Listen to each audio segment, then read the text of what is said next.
소미의 기억이 점점 구체화되고 있다. 7화 말미 그녀는 하와이 셔츠를 입은 남자의 목을 조르며 감정을 터뜨렸다. 이 장면은 단순한 분노 표출이 아니라 자신이 억눌러왔던 트라우마와의 대면이자 잊고 있던 과거의 조각이 본격적으로 모습을 드러낸 것이다. 그리고 이 남자는 단지 꿈속 이미지의 재현이 아니라 소미의 생전, 삶과 뚜렷이 연결된 악연일 가능성이 높아졌다. 8화 예고편에서는 이러한 소미의 혼란이 절정으로 치닫는다. 내가 나쁜 사람이었을까? 라는 혼잣말은 단순한 의문이 아니라 자신의 존재 자체에 대한 부정, 그리고 용서받지 못할 과거를 마주한 자의 고뇌다. 그리고 그 순간 옆에 있는 인물은 낙준이다. 낙준은 그런 소미를 따뜻하게 위로한다. 이 장면은 매우 상징적이다. 낙준 역시 지옥을 다녀오며 인간이 지닌 죄와 용서, 고통에 대해 누구보다 깊이 이해하고 있기 때문이다. 두 사람의 거리가 가까워지는 것은 단순한 남녀 관계의 진전이 아닌 서로의 상처를 알아보는 공감의 결과이다. 여기서 주목해야 할 것은 낙준이 소미의 정체를 어느 정도 감지하고 있는 듯한 태도인 것 같다. 7화에서부터 낙준은 소미를 대하는 태도가 미묘하게 달라졌다. 그리고 그가 천국지원센터에서 받은 정보 중 소미와 관련된 무언가가 있을지도 모른다. 만약 소미가 임사체험자라면 아직 죽지 않은 존재이며 천국과 지옥의 경계선에 있는 인물이다. 그렇다면 그녀의 기억 회복은 단순한 감정의 회복이 아닌 생과 사의 선택지 앞에 서 있는 중요한 사건이 된다. 또한 8화에서는 시어머니 박종귀가 환생 신청을 했다는 사실을 해숙과 낙준이 알게 되는 장면이 예고되어 있다. 이 장면은 겉보기에는 환생이라는 선택에 대한 장면이지만 감정적으로는 또 다른 이별을 의미하는 중요한 갈등의 기폭제다. 특히 낙준의 반응은 단순한 당혹감이 아니라 분노에 가깝다.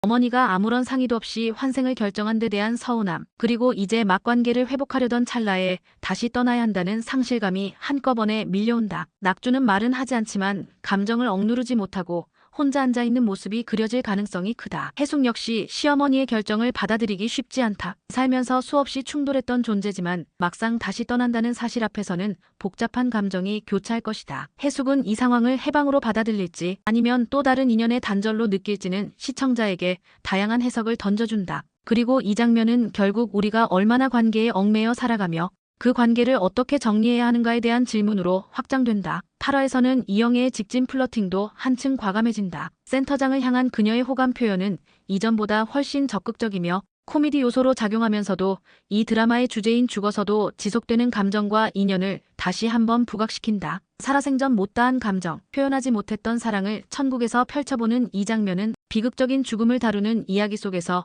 인간적인 유머와 따뜻함을 더하는 장치다. 한편 시어머니 박종귀의 등장은 본격적인 고부 갈등의 서막이다. 이해숙은 시어머니와의 재회를 기피하지만 천국이라는 공간은 결국 이승에서 못다한 인연을 매듭짓게 만든다. 겉으로는 80세 며느리와 젊은 시어머니의 모습이지만 실상은 이승과 다름없는 감정선이 존재하는 것이다. 8화에서는 시어머니의 끊임없는 간섭과 해숙의 억지 미소, 그리고 그 속에서 점차 쌓여가는 갈등이 다시금 고낙준과 해숙 부부 사이의 균열로 번진다. 시어머니는 여전히 해숙의 모든 행동을 평가하고 판단하며 이는 해숙의 자존감을 계속해서 갉아먹는다. 여기에 낙준의 어설픈 중재는 오히려 갈등을 악화시키는 역할을 하게 되고 둘 사이에는 냉기가 돌기 시작한다. 천국에서조차 회복되지 못한 관계는 과연 어떤 결말을 향해 나아가게 될까? 목사의 에피소드도 흥미롭다. 처음 맛보는 술에 취한 목사는 인간적이고 유쾌한 모습을 보여주며 동시에 짧은 생을 살았던 자신이 가졌던 신에 대한 의문과 기다림을 토로한다. 해숙과의 교감은 점점 더 깊어지고 있으며 이는 천국에서 새롭게 맺어지는 인연의 또 다른 예시로 작용한다. 강아지들의 서사는 의외로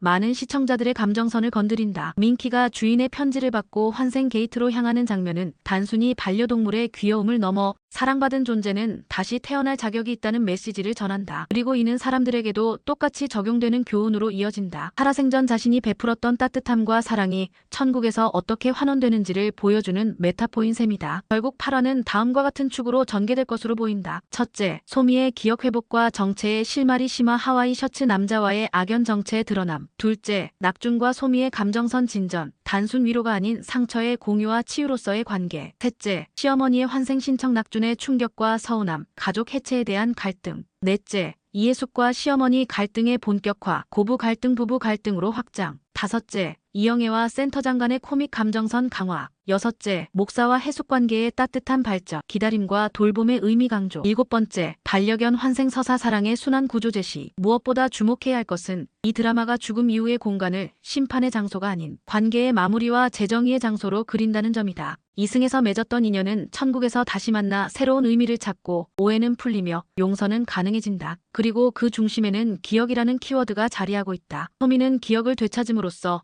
자신의 죄와 고통을 마주하게 된다. 하지만 동시에 그 기억은 그녀가 다시 살아갈 수 있는 길이기도 하다. 만약 그녀가 임사체험자라면 이 기억 회복은 곧 생을 선택할 수 있는 자격을 의미한다. 이 드라마는 죽음 이후에도 인간은 선택할 수 있다고 말한다. 천국이란 선택과 용서의 공간이며 관계의 마지막을 정리하는 무대인 것 같다. 8화는 이러한 메시지를 전하는 중요한 전환점이다. 인연의 실타래가 얽히고 설킨 가운데 시청자는 이제 이승에서의 삶보다 더 복잡한 죽음 이후의 삶을 바라보며 각자의 인생을 돌아보게 된다. 이 드라마가 특별한 이유는 단순한 판타지가 아닌 철저히 현실을 반영한 관계의 이야기이기 때문이다. 다음 회차에서는 과연 소미의 진짜 정체가 밝혀질지, 그녀의 선택은 어떤 방향으로 흘러갈지, 시어머니는 어떤 이유로 환생을 선택했는지, 그리고 해숙과 시어머니 사이의 감정은 봉합될 수 있을지에 대한 긴장감이 더욱 고조될 것이다. 지금까지 천국보다 아름다운 8화 예고편 기반 분석 뇌피셜이었습니다. 다음 회차 뇌피셜도 기대해주세요. 감사합니다.